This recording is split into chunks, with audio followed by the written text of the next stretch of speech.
আজকে আমি আপনাদের সাথে আটা আর ডিম দিয়ে ভীষণ সহজ ডিম পরোটা তৈরি করে দেখাবো। চটজলদি তৈরি হবে, খেতে হবে অসাধারণ। নতুন স্বাদের একটা রেসিপি শেয়ার করছি। নমস্কার বন্ধুরা, প্রতিমা সুস্বাদু রান্নাঘরে আপনাদের স্বাগত জানাই। এখানে আমি একটি পাত্র নিয়েছি, এরপর নিয়ে নিচ্ছি আটা। এখানে আমি 2 কাপ আটা নিয়েছি। দিয়ে দিচ্ছি 1 চামচ তেল ময়ামের জন্য। এরপর দিয়ে দিচ্ছি লবণ। এরপর হাত দিয়ে মিশিয়ে নিচ্ছি, ভালো করে মিশিয়ে নিয়েছি। এরপর দিয়ে দিচ্ছি জল। এরপর হাত দিয়ে মেখে আটার ডো তৈরি করে নেব। অল্প অল্প জল দিয়ে আমি মেখে নিয়েছি, সফট আটার ডো তৈরি করে নিয়েছি। এরপর ঢাকনা দিয়ে ঢেকে রাখছি কিছুক্ষণ পর দেখে নিচ্ছি ঢাকনা তুলে, আবারও একটু হাত দিয়ে মেখে নিচ্ছি। এরপর পরোটার জন্য লেচি কেটে নেব। এখানে আমার 6টা লেচি হয়েছে। এরপর এখানে নিয়েছি ধনেপাতা কুচি, লঙ্কা কুচি আর সাথে নিয়েছি পেঁয়াজ কুচি। এখানে একটা বাটি নিয়েছি।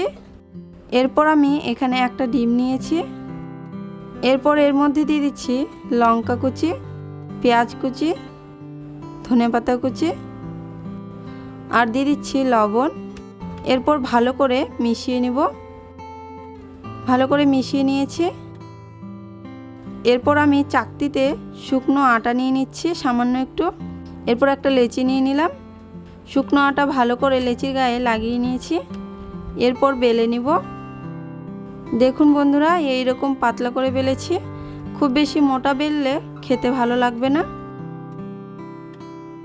এরপর এখানে একটি বাটি নিয়েছি। বাটির মধ্যে আমি পরোটার জন্য যে রুটি বেলে রেখেছিলাম সেটা দিয়ে দিলাম উপরে। এরপর দিয়ে দিচ্ছি ডিম।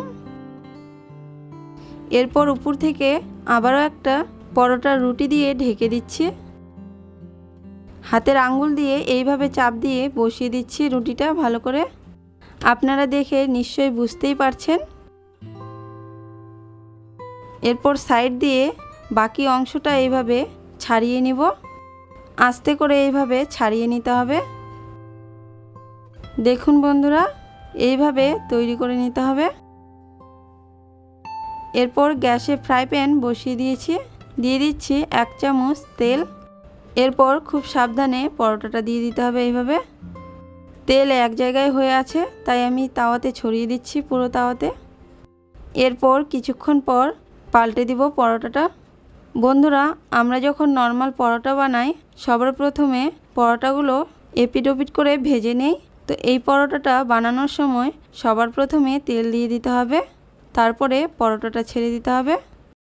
এরপর দিয়ে দিচ্ছি উপর থেকে তেল, আবারও 1 চামচ। এইভাবে নাড়াচাড়া করে এপিট ওপিট করে ভেজে নিয়েছি লাল লাল করে। দেখুন বন্ধুরা, তৈরি হয়ে গেছে। নামিয়ে নিচ্ছি।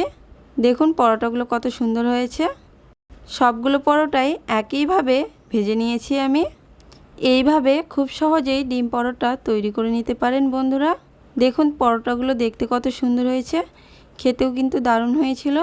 আপনারা বাড়িতে একবার অবশ্যই বানিয়ে দেখবেন, আর কেমন লাগলো জানাবেন। আজকের রেসিপি ভালো লেগে থাকলে সাবস্ক্রাইব করার অনুরোধ রইল। পাশে থাকা বেল আইকনে ক্লিক করে দেবেন নতুন ভিডিওর নোটিফিকেশন সবার প্রথমে পাওয়ার জন্য।